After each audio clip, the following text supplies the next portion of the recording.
Yeah, so the second level, we clear up the connections to the chakras. And then the third level, we align the chakras. And what happens a lot with people is the connections kind of get clogged up, kind of like the arteries get clogged or whatever. Or just like the body can get thrown off a little bit. You just kind of just basically realign it, clear it out, get things flowing.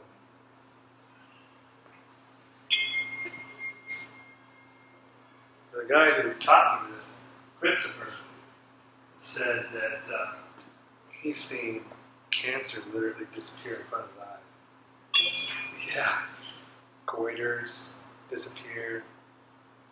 What else did he say? Gout. Almost anything you can think of. He said it's just goes away. Like, cool, I want to try that.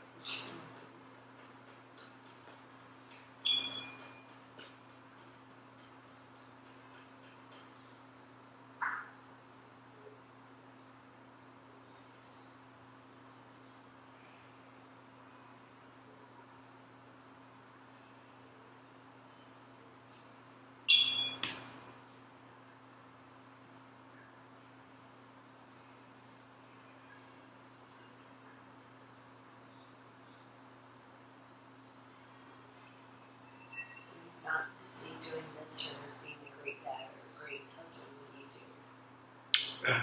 I would appreciate that. I would go to the gym, take care of the kids 90% of the time, take care of the dog, pretty much stay home dad. I'm not doing this. Also working on a few businesses. One other one. One's an online blog, Live Life with Health, and the other is called Fresh Food Nearby. And that's not really a blog, that's going to be an app / website. So I'll have local gardeners and farmers on the app, and people can buy through the app. So you just click on it and someone's selling it, like, oh, I like that, you buy it. Getting the product to the person is going to be between the buyer and the seller. At this point, I would like to do the obviously delivery. Let's see, do that. And also, I'll have restaurants nearby, so people can get food.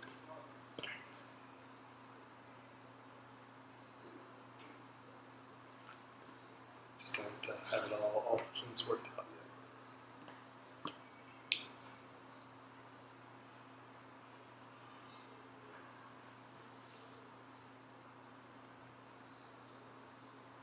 So this is kind of a little bit of Reiki. Have you heard? You've heard of Reiki?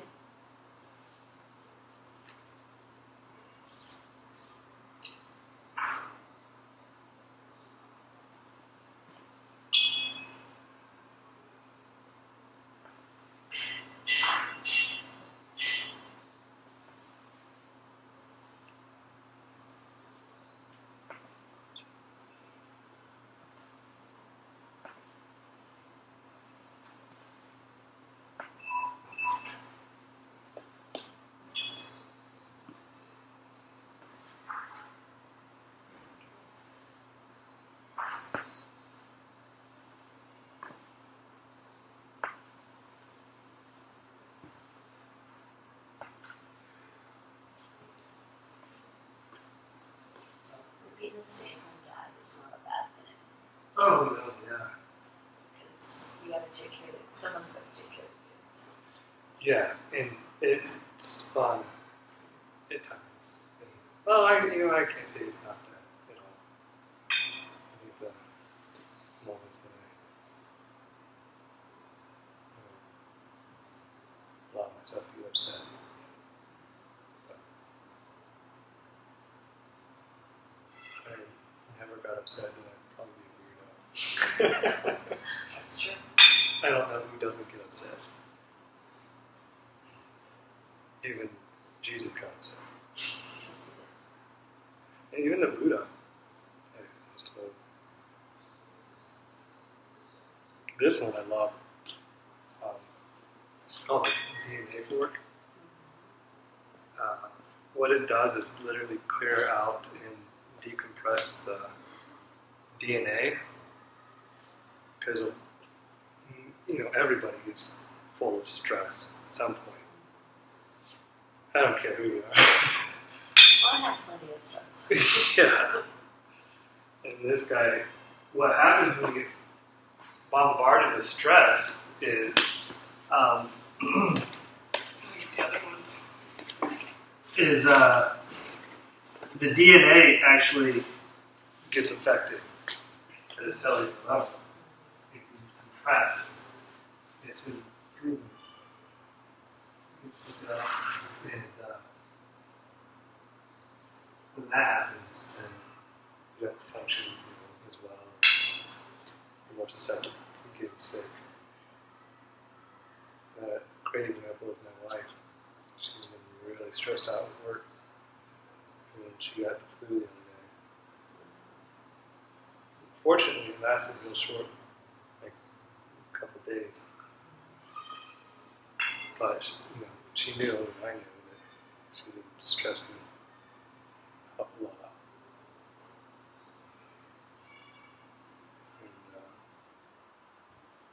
And that's a big factor for many people's stress and inhibiting your immune system.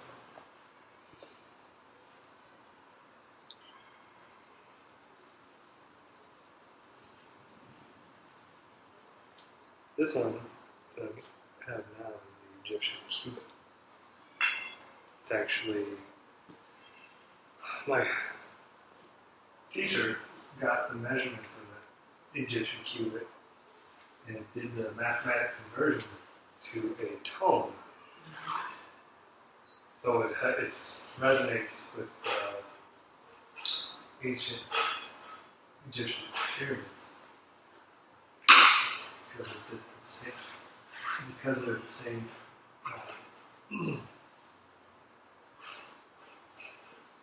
frequency. And this one is called the Expander, which expands your awareness. I think he said this one was the Hopi Indians frequency and chanting.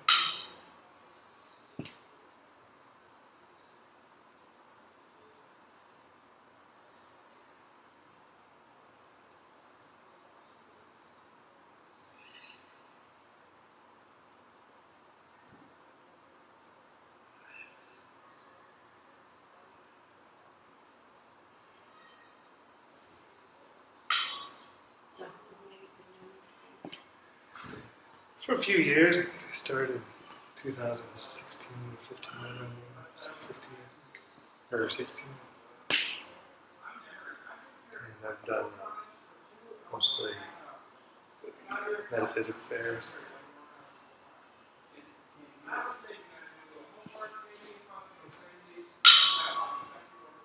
You could have gotten more people in having done this more often. This is the first time I've set up on my own.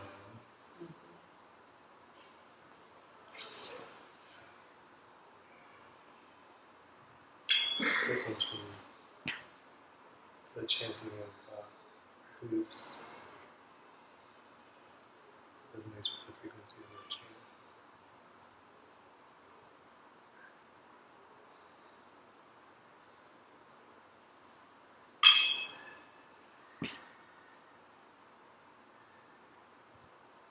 Whenever my wife gets sick, I try to tune her more often. I usually give her a massage or something.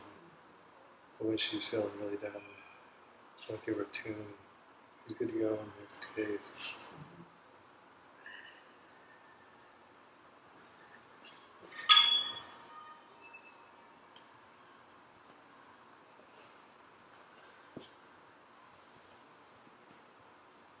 How are things in that area? In what area? In In having it, like, yeah. any romance or dates or a significant person? I have nothing. Yeah. So that's another area you can use this concept of changing your perception to say, I'm going to be a wonderful man. Well, when I went to my first metaphysic fair, probably about 6 or 7 years ago, they told me that the chakra here had to do with the sex, and they said, yeah, that's totally blocked. And I said, oh, good to know. Yeah, they see. The problem I have with the metaphysical fairs is that they tell you things like that, and it's not good because if someone were to say, it's kind of like saying you're bent or broken, and that's not helping people, you know. As opposed to saying you're perfect just the way you are, there's nothing wrong with you. Then that it more is uplifting, you know, like, oh, you're right, there's nothing wrong, you know. And it just frustrates me because they do that. Those fairs, like, oh, you need this, come and buy this, and oh, come and see me, and yada yada yada. If that chakra were actually blocked, then you wouldn't really exist right now. That's what they don't realize. Now, there's a difference in having it covered or what we call refracted. So think of a chakra as a crystal ball, and its light is just pulsing out of this crystal ball.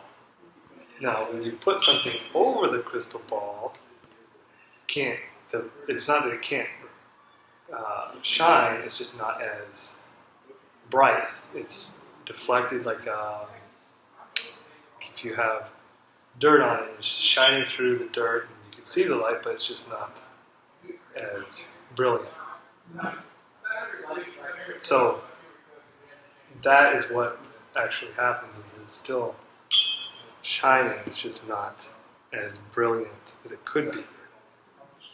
And in order for it to be more brilliant, the key, like I said, was when you change your perception. What I do is I've written down affirmations or declarations, and I read those to myself nightly. It hasn't been as often recently, but I've been, doing it more. I kind of took a break for like a few months, and now I'm getting back into it. So when you do the declarations, you want to think about what it is you want to change, what areas, your romance, finances, whatever it is, change. And change it by redefining. I love, and another thing is being in love with yourself. That's key. Because if you don't love yourself, then who's going to love you?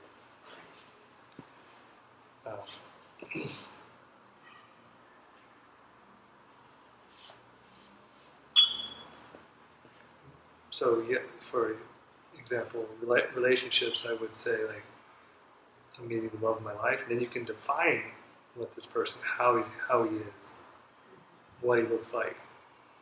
Now, the caveat is, don't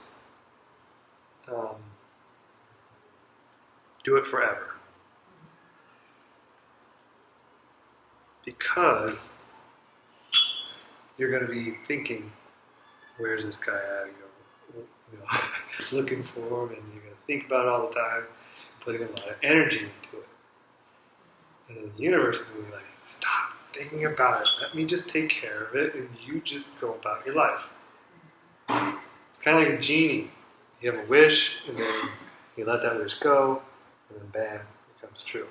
I'll give you an example of what happened to me not so long ago. I said to my wife, I said, you know what would be awesome is if every house had a recycling bin. This was about 2 months prior to the change. And I go to work, and my boss is like, "Hey, everyone's gonna have recycling bins." And we're like, "What?" No, they didn't expect anything. I wasn't trying to, I wasn't trying to do that. Didn't really even care that much. But was it me? I can't say yes. I can't say no. All I know is, next thing I know, this has happened. I've had many things like that.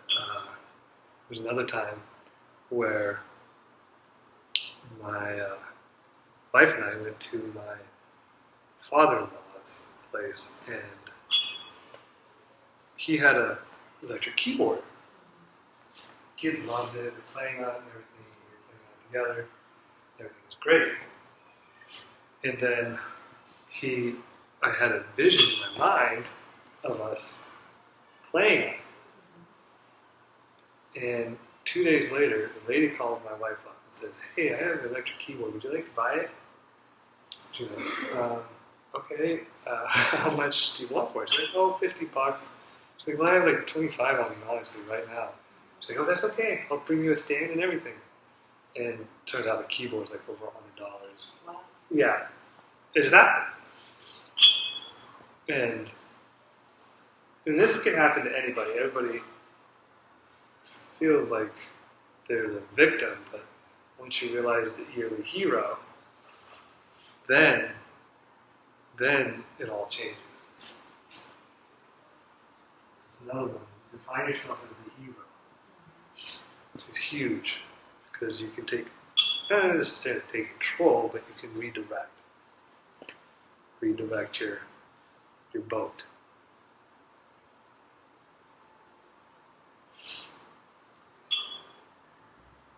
I think it's still recording. I'll send you this recording. That way, if you want to look back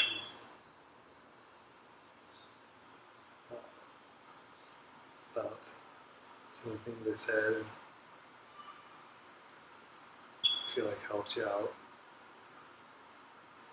Or not, you can just throw it away.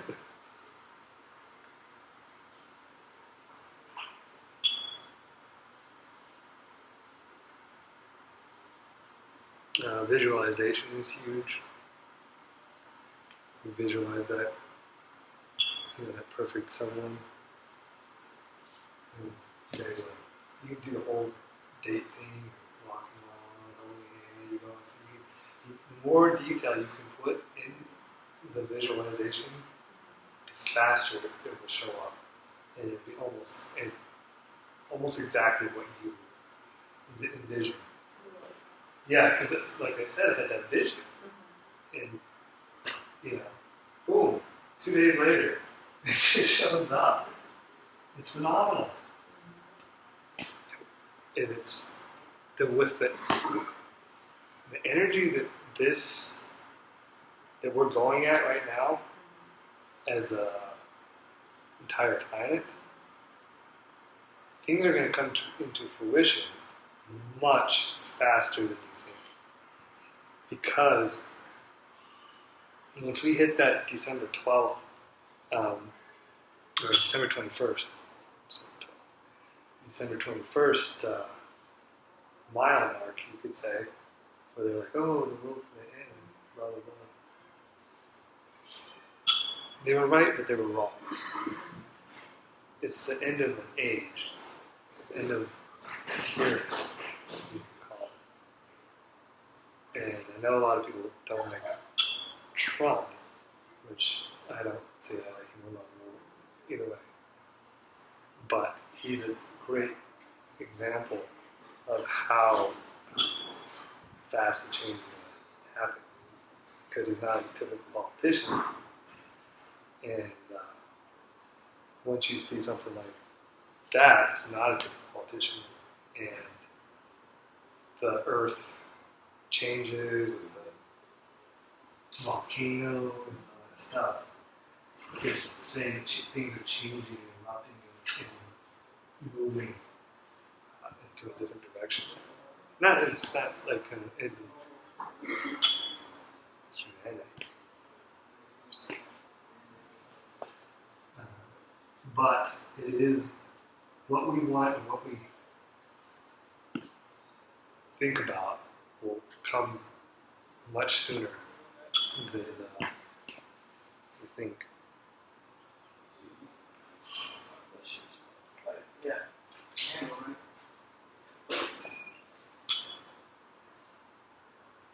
So when you're doing this, what energy do you get back? I mean, is there a reflection of energy that you feel? Yeah, so we're both getting the same energy out of this. So just because it's so it's not like you're taking my negative energy and absorbing it. it's just an exchange of energy. A lot of times when I do this, I'll feel your energy, or whoever's laying down, their energy. It's usually heat or cold. So what does heat mean? What does cold mean? Well, it's a good question, because I asked that myself, and it could be two different things. What I like to look at it is cold is contraction, heat is expansion. But in the teachings, you want to be neutral. So if it's too cold, then most likely there's some type of contraction or some, like a shrinking of that area. Or if it's too hot, then that's too expansive. So we want to bring it down to the warm. Because the middle path is the ideal path. It's not necessarily that everybody should be focusing on happy. It's not that everybody should be focusing on bad. It's the neutral spot. It's like walking on a wire is where you find God, is what we could say. Because in reality, to me, and to the teachings, that God doesn't necessarily is something. It's everything. It's definitely a long discussion of getting.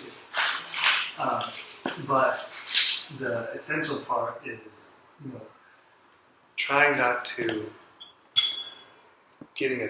try not to get attached to anything, one thing. To be neutral is when you reach higher states of consciousness, which is certainly not easy. I can tell you that much. But the easiest place to do that is the spiritual eye. That is the bridge between the unknown and the known. How you bring heaven to earth.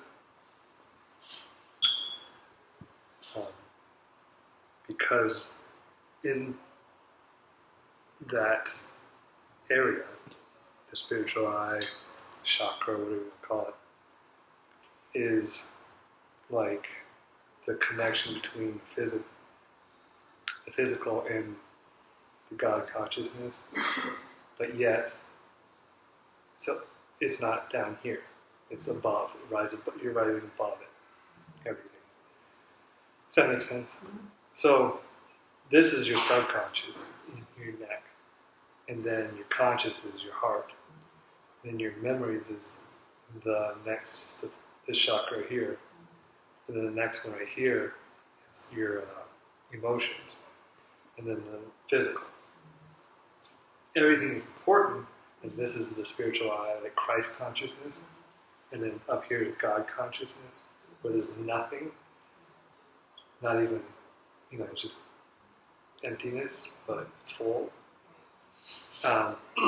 So This area, the spiritual eye, is what brings that nothingness, yet there's everything kind of idea.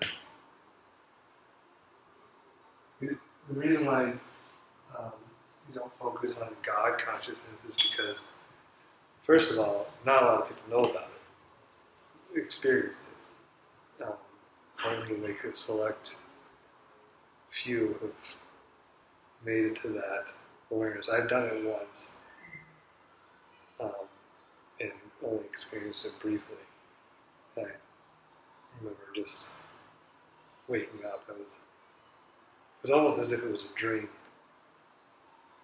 I was laying down, and I remember thinking, I don't remember where I was at right before it happened, but in my thought process, what I do remember was I saw my wife sitting on a bench, and I saw some African American people like in the distance, and the next thing I know, I'm floating up and going higher and higher, and it literally felt like I was flying off the earth because even the colors changed, and blue was like just like the sky, and then boom, black, nothing. And I was like, what, did I just die? No. It was phenomenal and scary at the same time because you're thinking you're dying. I literally thought I was dying. I just said, I don't want to die without my wife. I want to go. And as soon as I thought that, boom, I woke up. It was just amazing. But the teacher, he has experienced it on a daily basis, which I thought was very fascinating. For 30 years.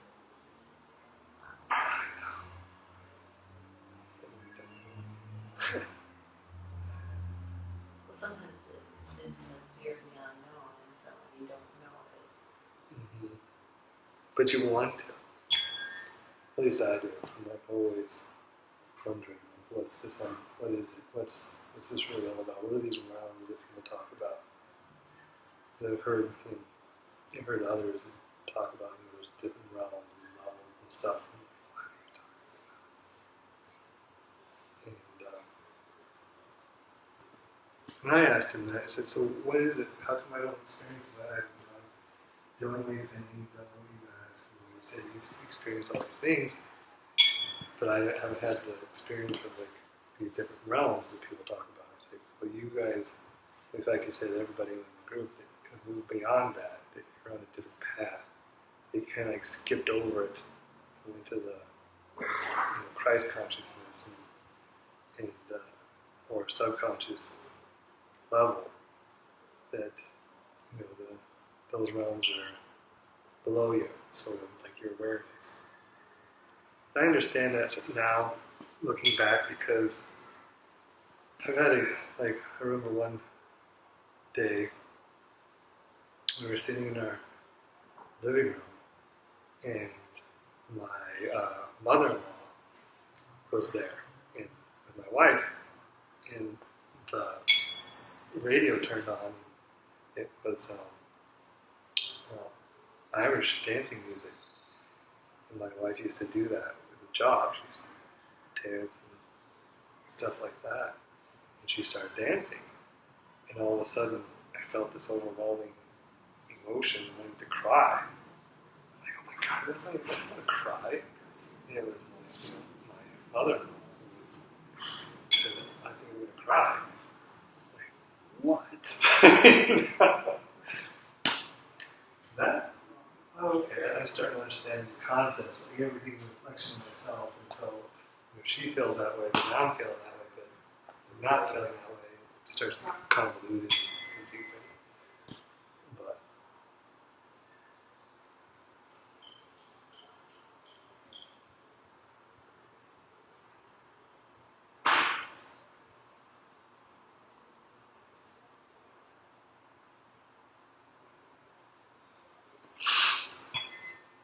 I can tell you one thing.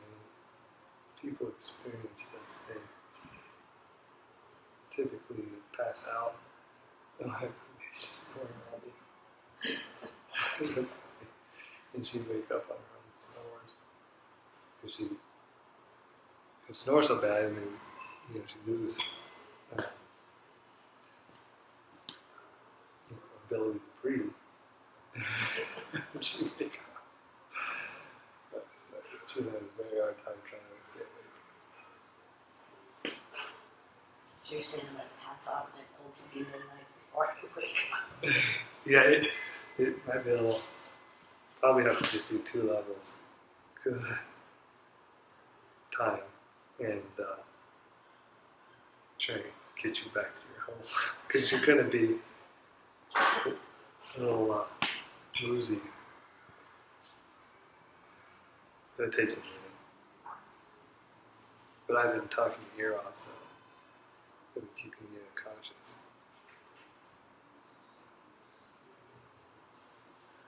I haven't seen you forever. I know. Gosh, it's been forever.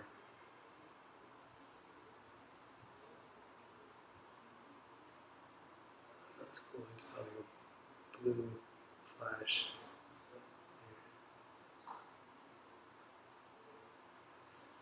Sometimes I'll get like blue stars. I'll see them. Kind of like, yeah, I guess you can call it blue star. No, just show up randomly. Like, one, two, I will see. It's like snow, but it doesn't stay. Hard to explain. So it's like chaos. Imagine a bunch of fireworks just going off all over the place, and then they kind of spurt out. You don't see them again, and they'll be everywhere. Or I'll see like a little black hole with energy around it, glowing energy around it, like a white ring, but in the middle of black. Or I'll see portals.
sit up for a second.